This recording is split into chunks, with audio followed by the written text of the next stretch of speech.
구약의 룻기 1장에 있는 말씀 가운데 19절로부터 22절에 있는 말씀을 가지고 내 영혼의 고향이라는 제목으로 이 시간 말씀의 은혜를 받기를 원합니다. 오늘은 우리 추석 명절 주간입니다. 제가 오늘 이 교회 성도님들을 보니까 우리 자녀들이 함께 예배드리는 분들은 많이 없지만 군데군데 아마 부모님을 뵙고자 오신 우리 가족들이 몇 분 보이네요. 추석 명절을 어떤 말씀을 전할까 생각을 해봤습니다. 고향이라는 생각을 추석 명절이라고 하면 우리가 고향에 옵니다. 물론 고향이 부모님들이 다 고향에 사시는 건 아니지만은 추석이라고 하면 고향이라는 생각이 많이 듭니다. 고향이라는 이 단어 듣기만 들어도 참 좀 뭉클하기도 하고 또 참 좋은 것 같아요. 정이 있고 고향이 있다는 것이 얼마나 참 좋습니까? 명절 때 우리 자녀들 대부분 부모님이 살고 계시는 곳으로 찾아옵니다. 여러분 고향들이 다 있지요. 물론 우리가 자인에 지금 살고 있습니다만은 이 자인의 고향을 둔 분들이 꽤 있지요. 근데 고향이 멀리 있는 북한의 북녘 땅에 고향이 계시는 분들은 명절 때만 되면 항상 고향이 생각이 많이 나는 줄로 압니다. 또 대부분 많은 사람들이 마지막 묻힐 때, 죽을 때요. 다 땅에 우리는 묻히잖아요. 화장을 해도 중요한 것은 다 땅에 묻히는데 대부분 어디에 묻히느냐? 고향 땅에 묻히기를 바랍니다. 그래서 저는 장례를 주관하다 보면은 때로는 장지 선산이라고 이야기합니다. 돌아가시는 어르신들이 장지가 어딥니까? 선산이 어딥니까? 이렇게 이야기를 합니다. 요즘은 시대가 좀 바뀌어서 낙골 땅에 이렇게 많이 합니다만은 예전에 많은 분들은 내가 죽거든 내 고향 땅에 묻어달라 이렇게 바라는 분들이 참 많습니다. 이 기소 본능입니다. 그런데 오늘 우리가 여기서 알아야 할 꼭 한 가지 사실은 무엇이냐면 우리 사람에게는 누구나 육신의 고향이 있는 것처럼 우리 믿음의 자녀들에게 또 하나의 고향이 여러분 있습니다. 그게 바로 여러분 영혼의 고향입니다. 우리가 육으로 태어났지만은 그러나 성경에 분명히 말씀하시기를 하나님이 우리에게 육신만 준 것이 아니고 하나님의 영을 우리에게 부어주셨습니다. 모든 천지 만물 가운데 인간 외에는 영이 없습니다. 하나님의 영을 우리 인간에게만 하나님이 주셨다. 그래서 우리가 하나님의 형상을 닮았다 이렇게 이야기합니다. 그래서 우리가 태어난 곳은 자신의 고향입니다. 육신의 고향이지만 그러나 영혼의 고향은 어디냐? 여러분 말씀드리지 않아도 잘 아시리라 생각합니다. 성경은 영혼의 고향을 크게 두 가지로 말씀을 하고 있습니다. 하나는 뭐냐면 하나님의 품이다 이렇게 표현하고요. 또 하나는 하나님 나라 본향이라고 성경에 기록하고 있습니다.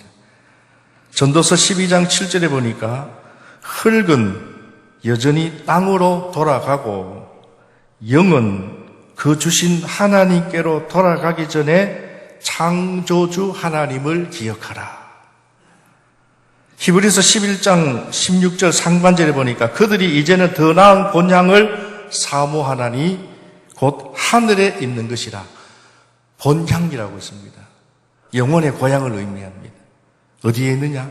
하늘에 있는 것이라. 여러분 비록 고향을 떠나 우리가 사는 우리 분들이 참 많잖아요. 하지만은 항상 마음에 고향이 있는 사람은 마음이 넉넉합니다. 마찬가지로 비록 우리 눈에는 보이지 않지만 하나님 나라 천국의 소망을 가지고 살아가는 성도는 영혼의 풍성함이 있는 줄로 믿습니다. 저는 오늘 우리 영혼의 고향이 없는 사람은 정말 불행한 사람입니다. 방금 말씀드린 대로 고향 땅이 저 북녘 땅에 있는 분들은 불행하다는 건 아니지만 너무 안타까워요. 제 주위에 아는 분 중에 참 어렵게 6.25 때 내려와서 이 땅에 삽니다마는 늘 고향 땅을 그리워하는 참 안타까운 모습들을 봅니다. 육신의 고향도 참 이렇게 안타까운데요. 더 중요한 것은 영혼의 고향이 없다. 이것은 불행한 사람입니다. 오늘 여러분 각자 내 고향, 영혼의 고향에 대해서 한번 생각해 보기를 바랍니다. 내 영혼의 고향, 우리 영혼의 고향이 얼마나 소중한 것인가. 저는 오늘 이 영혼의 고향을 생각하면서 오늘 본문 룻기서에 있는 한 가정을 여러분들에게 소개하고자 합니다. 아마 여러분 이 룻기서에 나오는 이 사람 누군지 여러분 잘 아리라 생각합니다. 구약 사사시대의 베들레헴에 믿음의 사람 나옴이라는 사람이 살고 있었어요. 그의 남편은 엘리멜렉입니다. 성경에 보면 베들레헴에 살았다 이 말은 요즘으로 말하면 신앙생활을 하는 사람이다 이런 뜻입니다. 그런데 그는 당시 그냥 베들레헴에 그냥 신앙생활하는 사람으로 살았지만은 오늘 성경의 이 룻기서 말씀을 보면 이 가정은 하나님의 복을 받고 유복한 그러한 삶을 살았다고 성경에 기록하고 있습니다. 왜냐하면 나오미가 오늘 다시 자신의 땅으로 돌아왔잖아요. 돌아오면서 하는 말이 내가 가지고 있는 재산 또 다 흡의해버렸다. 다 사라져버렸다. 이렇게 고백한 것을 보면 그래도 그가 고향 땅을 떠나기 전에는 나름 유복한 하나님의 복을 받았던 사람이라는 것을 알 수가 있습니다. 그런데 오늘 이 나옴이라는 이 가정이 그 땅에 흉년이 들었습니다. 나옴이 가정에만 지금 경제적인 문제가 있는 것이 아니라 여러분 지금 코로나로 인해서 많은 사람들이 어려움을 당하고 있습니다. 경제적인 어려움도 있고 신앙적인 어려움도 있고 여러 가지 어려움들이 있잖아요. 그런데 이 나오미의 가정도 동일하게 베들레헴 전체에 그 땅에 흉년이 들었어요.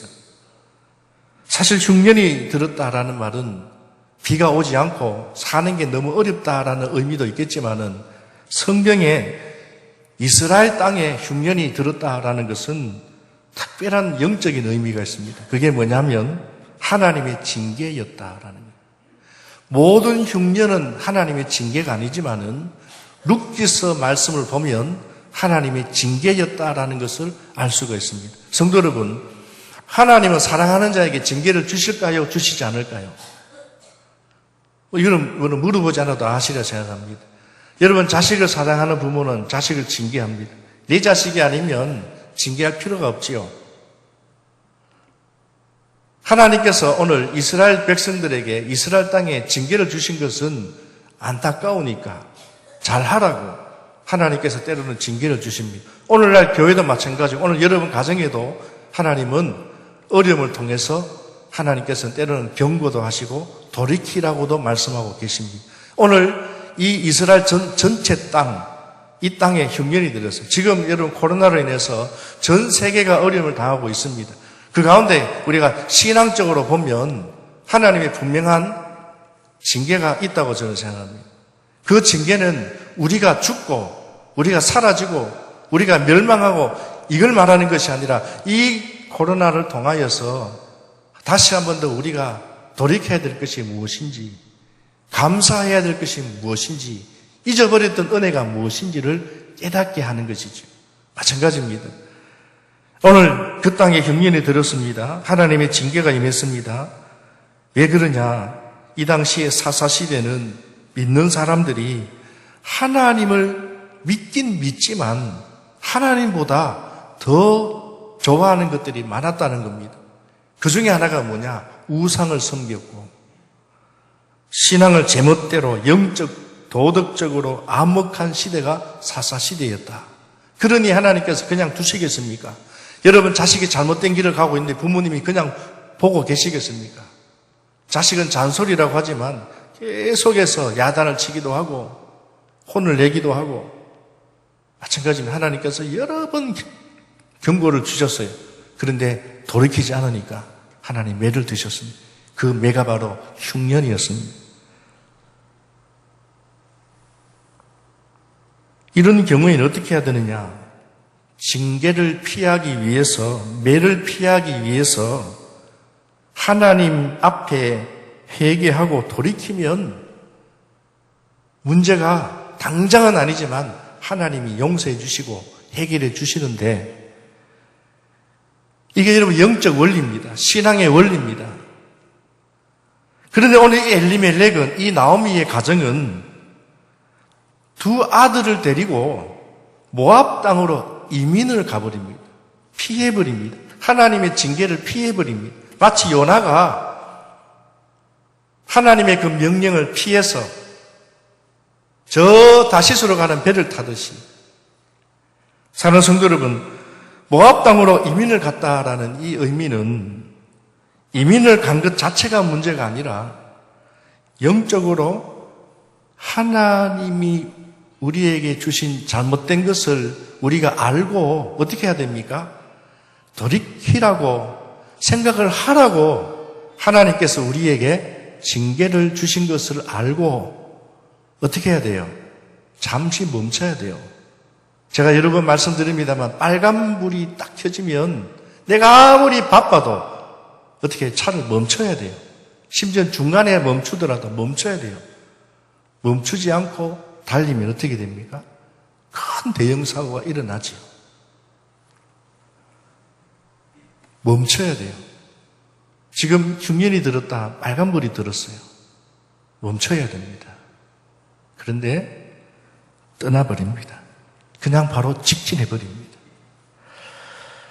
성도 여러분, 하나님의 백성은요, 때로는 고난과 어려움이 온다고 해도 우리는 어떻게 해야 됩니까?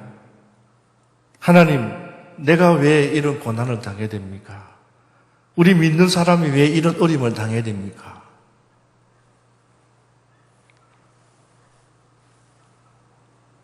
우리가 그렇게 생각한다면 우리는 고난 당할 사람이 아무도 없겠지요. 그 고난이, 그 어려움이, 그 환난이 어떤 상황이든 간에 하나님의 백성은 하나님 앞에서 어떻게 해요? 당해야 됩니다. 억울합니다. 속상합니다. 안타깝습니다. 하지만 사람은 몰라줘도 하나님은 아신다. 그래서 하나님께서는 때로는 그 아픔을 나중에 반드시 보상해 주시는 하나님이심을 우리는 믿고 살아야 될 줄로 믿습니다. 그렇기 때문에 성경에 보면 수많은 우리 믿음의 선진들이 억울한 일을 당하고 정말 말로 다 할 수 없는 고난을 당했지만은 하나님이 그거 보고 계시잖아요. 때로는 하나님, 내가 이런 어려움을 당하고 있는데 왜 그냥 보고 계십니까? 이런 원망이 생기기도 하고 불평이 생기지만 하나님은 보고 계십니다. 여러분, 자식이 너무 아파하고 힘들어할 때 우리 부모님이 그 모습을 볼 때 얼마나 마음이 아픕니까? 내가 대신 아파했으면 좋겠고 내가 대신 죽었으면 좋겠는데 그게 그렇게 되지 않잖아요. 하나님은 그것을 보고 계십니다. 알고 계십니다. 그런데 어떤 사람은 그 앞에서 어려움 당하고 힘든 일을 당하고 하지만 끝까지 견디고 인내하고 때로는 심지어는 순교하고, 그래서 오늘 이 나오미의 가정은 하나님을 떠나서 스스로 살 수 있다 생각을 하고 신앙의 고향을 등지고 떠났다라는 거예요. 성도 여러분, 이것은 마치 우리 교회 성도가 교회 신앙생활을 하다가 뜻밖의 흉년을 만날 수 있어요. 우리 전체가 당하는 흉년, 개인적으로 당하는 어려움들이 있어요. 그럴 때에 그 어려움을 참지 못하고 나가는 것과 마찬가지입니다.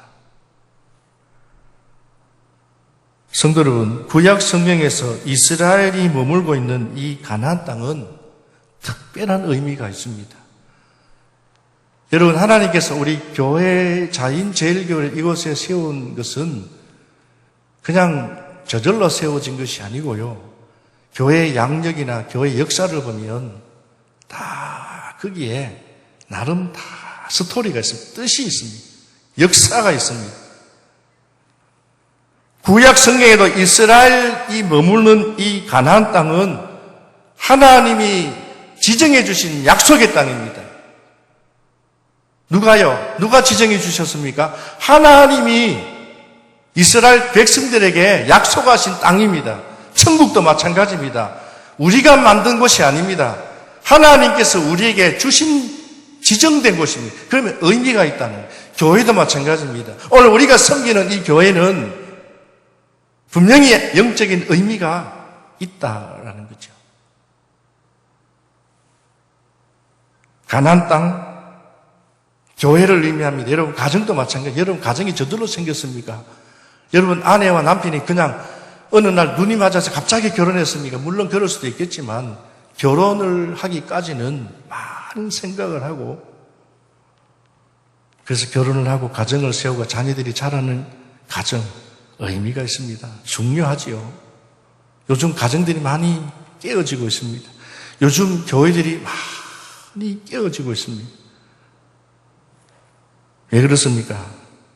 특별한 의미를 깨닫지 못하기 때문입니다. 오늘 이스라엘 땅, 베들레헴 땅은 신앙의 땅입니다. 신앙의 고향입니다. 그 땅에 머물고 그 땅을 지키는 것은 곧 하나님에 대한 신앙을 지키는 것과 마찬가지입니다. 그런데 나오미가 이 가나안 땅을 떠났다는 것은 하나님을 등지고 떠난 불신앙을 의미합니다. 더욱이 이들이 떠나고 난 이후에 모압 땅에 가서 모압 땅의 이방 여인을 며느리로 받아들입니다. 이 또한 성경의 하나님 말씀에 어기는 잘못된 행위입니다. 이렇게 볼 때 나오미가 고향을 떠난 것은 단순한 이민이 아니라 하나님을 등진 겁니다. 신앙이 문제가 생겼다는 겁니다. 그리고 여러분, 이 룻기스의 말씀을 보면 안타까운 일은 이 나오미의 가족들이 모압 땅에 간 지 10년도 되지 않아서 나오미의 남편 엘리멜렉이 죽고 설상가상 두 아들도 죽고 맙니다. 너무 안타까운 일입니다. 결국 오늘 성경에 보면 나오미와 두 며느리만 남게 됐어요. 이 가정은 이스라엘을 떠난 지, 신앙의 고향을 떠난 지 불과 얼마 되지 않고 이런 어려움을 당하게 됩니다. 이 말씀을 통해서 오늘 우리에게 주는 교훈이 있습니다. 사랑하는 우리 자인제교 성도 여러분, 오늘 여러분 각자 개인적으로 신앙에 큰 위기가 오고 어려움이 흉년이 올 때, 또 교회적으로도 마찬가지고 나라적으로도 마찬가지고, 그러나 우리는 떠나지 말아야 한다. 하나님을 떠난 인생은 결국은 어려움을 당하게 되어 있다. 이렇게 환난을 당한 후에 나오미는, 여러분 이렇게 환난을 당했는데 생각해 보십시오. 남편이 죽었어요. 두 아들이 죽었어요. 여러분 지금 너무 어려워서 힘들어서 이것을 피하고 좀 살아보려고 외국 땅에 갔는데 남편이 죽고 자식이 죽으니까 이 나오미의 상황이 지금 어떻습니까? 아무것도 눈에 들어오지 않습니다. 돈이 뭐가 필요하며 요즘으로 말하면 그냥 죽고 싶었을 거예요. 좌절과 절망 가운데 있을 때 놀라운 것은 이와 같은 상황이 있을 때에 어떤 소리가 그에게 들리냐면 오늘 우리가 읽어보지 못했습니다. 룻기서 1장 6절 말씀을 우리 한번 다 같이 찾아서 이 말씀을 한번 읽어보도록 하겠습니다.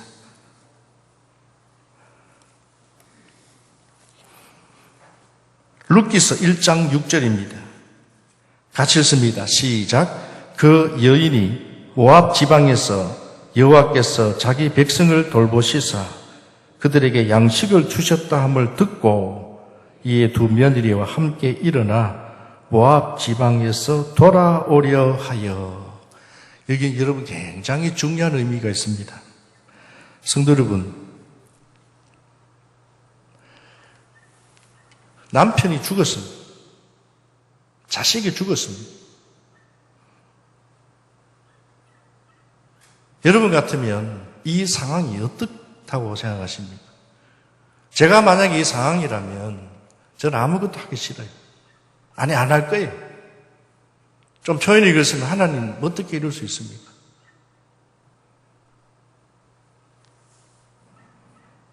절망좌절이 있을 때 나오미에게 들리는 이야기가 하필이면 흉년이 들었던 고향 땅에 다시 흉년이 아니라 풍년이 들었다는 이야기가 들립니다. 속상합니다. 흉년 때문에 여기 왔는데 우리 가정은 이렇게 풍지박산이 되고 떠난 그 고향은 지금 풍년이 되어서 좋은 소리가 들립니다. 후회했을 겁니다. 조금만 참았더라. 성도 여러분, 우리가 하나님 믿고 따르는 신앙생활이 항상 평탄하지만은 않음을 여러분 잊지 마시길 바랍니다. 교회 생활이 항상 평탄하고 좋은 일만 있으면 얼마나 좋겠습니까마는 때로는 상처도 당합니다. 어려움도 만납니다. 중요한 것은 그때 우리가 어떻게 해야 할까? 당장은 힘들지만 나중에는 합력하여 선을 이루어 주시는 하나님을 믿고 우리는 어떻게 해야 돼요? 인내해야 합니다. 견디어내야 합니다. 오늘도 여러분 가운데 신앙의 흉년, 개인적으로 경제적인 흉년, 코로나이나 여러 가지 흉년, 여러 가지 이런 어려움들이 우리 앞에 막 설상가상 있을 때 우리는 좌절할 수밖에 없고 때로는 하나님을 원망할 수밖에 없는 이런 상황 속에 있을 때 거기다가 우리에게 들려지는 소리는 고향 땅에 참 좋은 이야기가 들릴 때, 물론 여러분 고향 땅에 좋은 이야기 들리면 좋지요. 그런데 후회가 된다는 거예요.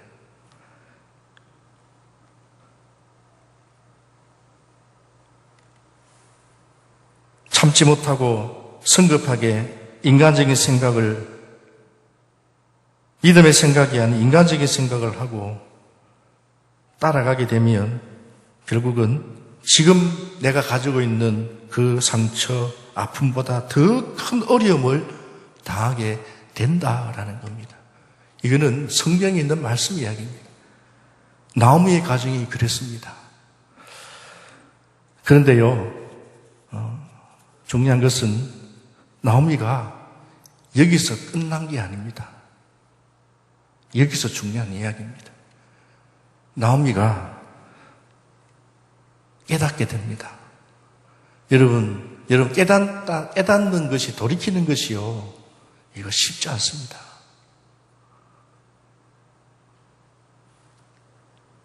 사실 이 나오미가 지금 고향 땅으로 가려니 자존심도 상하고 부끄럽고 인간적으로 보면 안 갑니다. 저도 인간적으로 만약에 나오미의 지금 심정이라면 안 갑니다. 안 갈 거예요.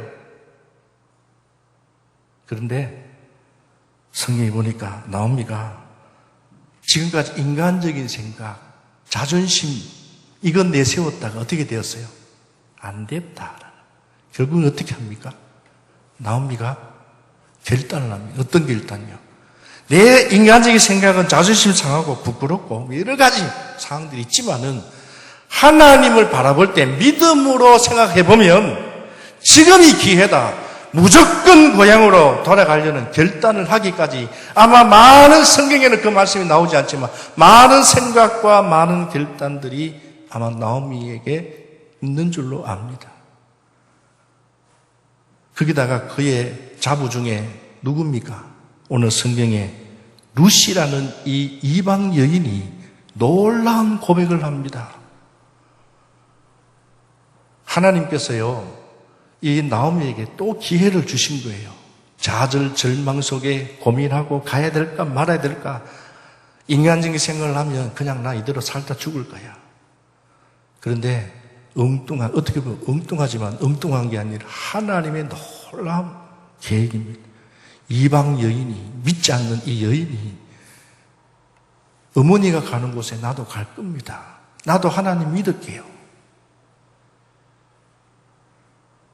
얼마나 고마운 일입니까? 그리고 그녀는 결단합니다. 귀향합니다. 6절 이하에 보면 돌아오려 하여, 이게 나오미의 지금 심정을 말하는 겁니다. 돌아오려는 마음을 가지고 있다. 생각은 있는데 7절에 보니까 결단을 합니다. 돌아오려고 길을 가다가 나옵니다. 그리고 19절, 오늘 본문 19절에 보면 이에 그 두 사람이 누굽니까? 나오미와 룻을 말합니다. 두 사람이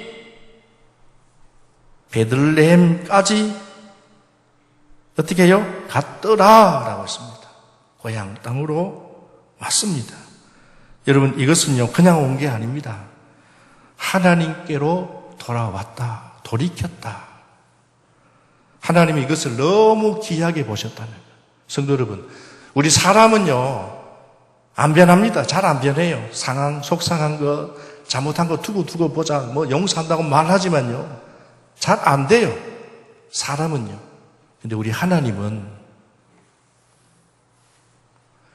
진짜 우리가 죽을 죄를 지었을지라도 진심으로 하나님께 잘못한 것을 고백하면, 다시 말하면 말로만이 아니라 행함으로, 오늘 이 룻이, 오늘 이 나오미가 어떻게 해요? 생각만 한 게 아니고 처음에는 생각했겠지요. 돌아오려고 하여라고 했습니다. 그리고 7절에 보면 돌아오려고 길을 가다가 가는 중에 다시 돌아갈 수 있습니다. 그러나 이게 두 사람은, 이 말은 결국은 이 두 사람은 베들레헴까지 갔더라라고 했습니다. 하나님께로 완전히 돌이켰다. 돌아온 것입니다. 돌아올 때에 많은 사람들이 나오미를 보고 저거 누구냐? 저거 나오미가 아니냐? 많은 사람들이 말이 들립니다. 그때에 나오미가 뭐라고 이야기합니까? 이 고백 속에 나오미가, 나는 이제는 나오미라 부르지 마십시오. 부끄럽습니다.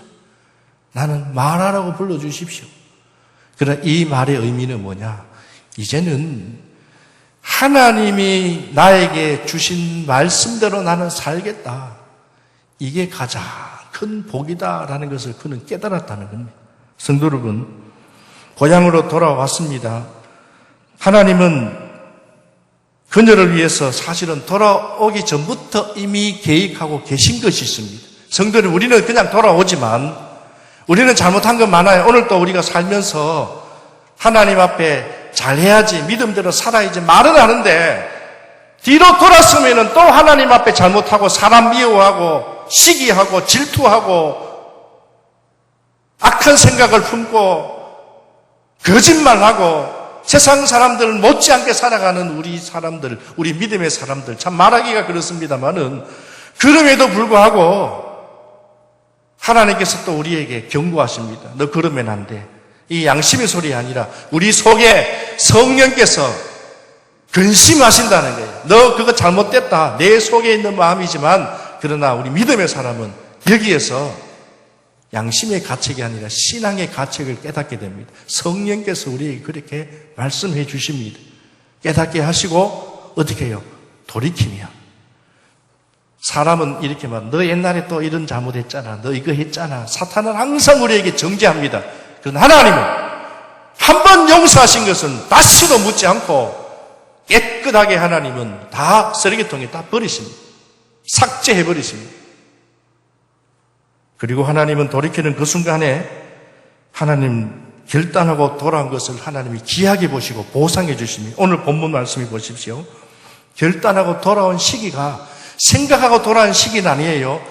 돌아온 시기가 놀랍게도 오늘 본문 22절을 보십시오. 22절에 보니까 이렇게 말합니다. 나오미가 모압 지방에서 그의 며느리 모압 여인 룻과 함께 돌아왔는데를 그때를 말합니다. 그때 그들이 보리추수 시작할 때에 베들레헴에 이르렀더라.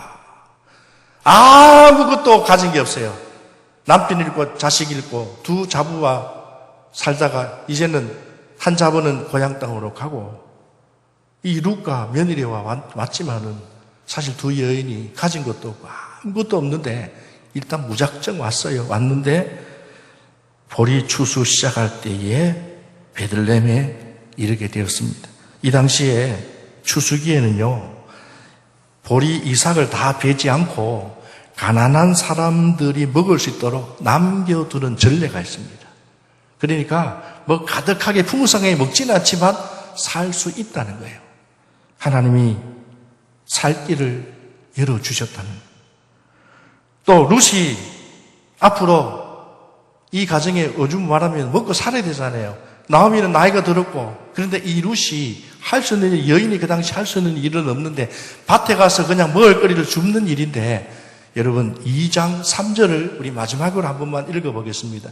룻기서 2장 3절의 말씀 같이 한번 읽어봅시다. 같이 읽습니다. 룻이 가서 베는 자를 따라 밭에서 이삭을 줍는데 우연히 엘리멜렉의 친족 보아스에게 속한 밭에 이르렀더라. 아멘. 여러분 여기 우연히라는 말씀이 나오지요. 우연히가 아닙니다. 하나님의 계획하심입니다.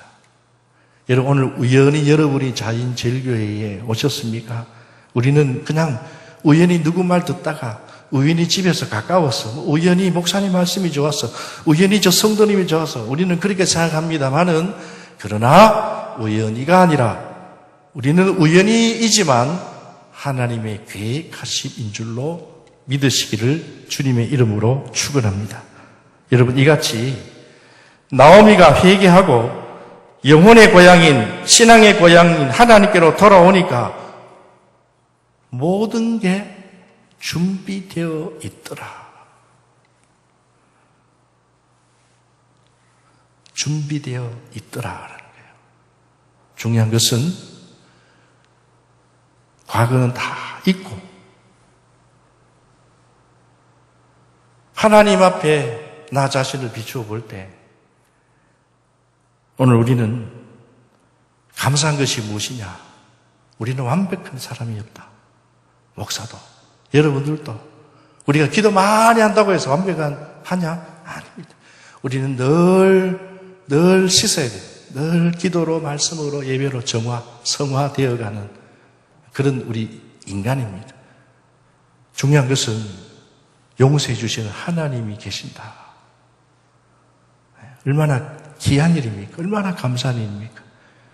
중요한 것은 우리가 진심으로 하나님 앞에 잘못한 것을 회개하고 돌이키기만 하면 하나님이 기뻐하시는 결단을 하면 그 이후에 염려하지 마라.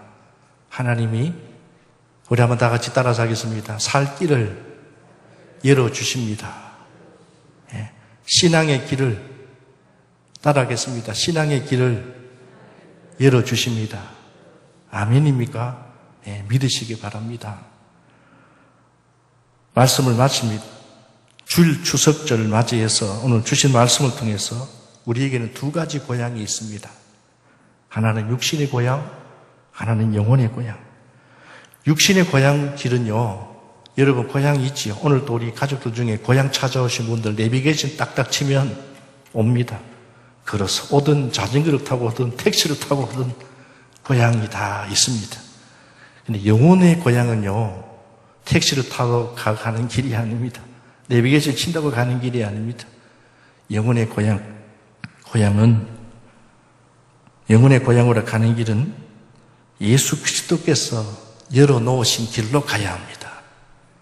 그래서 성경에 요한복음 14장 6절 말씀에 우리가 너무나 잘 아는 말씀, 내가 곧 길이요 진리요 생명이니 나로 말미암지 않고는 아버지께로 갈 자가 있느니라 없느니라 없느니라. 아버지께가 어디입니까? 본향, 우리가 가야 할 곳.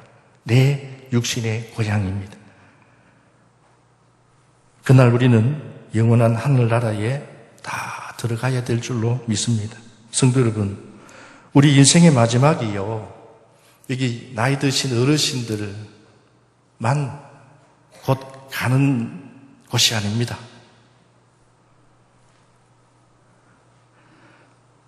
우리 인생의 마지막이 먼 것 같지만은 한시 앞으로 다가올 수 있는 우리는 삶을 살아갑니다. 오늘 또 병원에 응급실에나 한 가보십시오. 나이 드신 분들만 생사가 오고 가는 게 아니더라고요. 젊은 아이들부터 시작해서 우리의 수명은요, 정해진 것이 아니에요. 그래서 우리는 언제 주님 앞에 갈지 모르는 인생을 살고 있다는 사실을 항상 잊지 말고, 추석 명절 기간에 고향으로 돌아온다는 것이 참 좋잖아요. 내 고향으로 온다는 게, 부모님을 만난다는 게.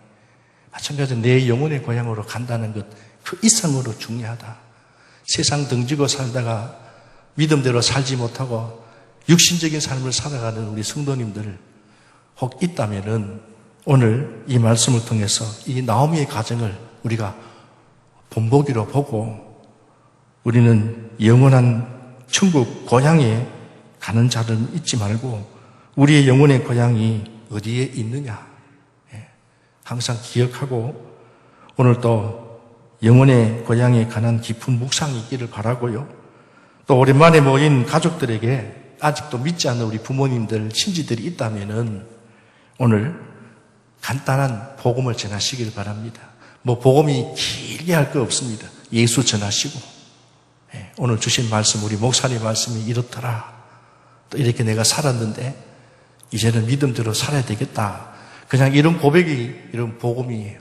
저는 오늘 우리 성도님들이 이러한 고향, 영혼의 고향을 항상 기억하고 나오미의 오늘 이 기향을 기억하고 우리는 항상 돌이켜야 한다. 한때 돌이키는 것이는 날마다 천국 소망 바라보면서 주님 앞에 그날 가는 그날까지 우리는 늘 씹고 돌이키고 그래서 하나님 앞에 더 가까이 나아가는 그러한 믿음의 삶을 살아가는 것이 오늘 저와 여러분들이 이 땅에서 해야 될 중요한 일 중에 하나다. 이 말씀을 꼭 기억하시고 항상 육신의 고향 추석 명절을 찾아올 때마다 영혼의 고향을 잊지 않고 믿음으로 살아가는 항상 돌이키며 살아가는 우리 주님의 성도님들이 다 되시기를 다시 한 번 더 주님의 이름으로 축원합니다. 기도하겠습니다.